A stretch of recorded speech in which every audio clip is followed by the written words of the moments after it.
ကိုမြင့်တင်ချင်တယ်ဆိုရင်ကိုတည်နေဖို့လိုတယ်ကိုတည်တဲ့အဆင့်ပြီးပြီဆိုရင်ကိုဖြစ်တင်ရမယ်ကိုရဲ့စွမ်းဆောင်ရည်တွေကိုဖြစ်တင်ဖို့လိုတယ်ဒီလိုကိုရဲ့စွမ်းဆောင်ရည်တွေကိုဖြစ်တင်တဲ့နေရာမှာကိုပြောင်းလဲတည်ဆောက်တဲ့နေရာမှာအရေးကြီးဆုံးကအရှိမလဲအလားခဏပြောခဲ့တယ် mindset transformation အသွေးအခေါ်ကိုပြုပြင်ပြောင်းလဲခြင်းကဘယ်နေရာခန္ဓာလောက်အရေးကြီးလဲ80ရာခိုင်နှုန်းရေးကြည့်တယ်အသွေးအခေါ်ကို80ရာခိုင်နှုန်းလောက်အလားတို့ပြုပြင်ပြောင်းလဲတည်ဆောက်နိုင်တယ်ဆိုရင်ကျန်တဲ့20ရာခိုင်နှုန်းက action လောက်ရကတည်ဆောက်ရတာအရန်လွယ်ကူသွားပြီအဲ့ဒါကြောင့်မလို့ personal development လို့ပြောတဲ့နေရာမှာကိုယ့်ရဲ့အသွေးအခေါ်ကိုပြုပြင်ပြောင်းလဲခြင်းကိုယ့်ရဲ့အသွေးအခေါ်ကိုပြုပြင်တည်ဆောက်ခြင်းကအင်မတန်အရေးကြီးပါတယ်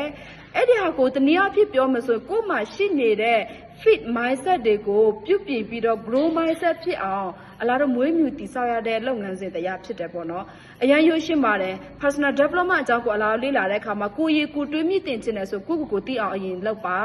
ပြီးရင်တော့ကိုယ်မှာဖြစ်တင်ရမယ့်စွမ်းဆောင်ရည်တွေကိုရှာဖွေဖော်ထုတ်ပါပြီးရင်တော့ကိုယ်မှာပြုပြင်ပြောင်းလဲတည်ဆောက်ရမယ့်ကိုယ့်ရဲ့စိတ်နေစိတ်ထား mindset တွေကိုနားလည်အောင်လုပ်ပြီးတော့ဒါတွေကိုဖြစ်ချင်းပြုပြင်ပြောင်းလဲတည်ဆောက်နိုင်တယ်ဆိုရင်တော့ပို့ပြီးတော့ကောင်းတဲ့လူတစ်ယောက်အဖြစ်ကိုတည်ဆောက်ဖို့ကတော့အများကြီးလွယ်ကူသွားပြီ okay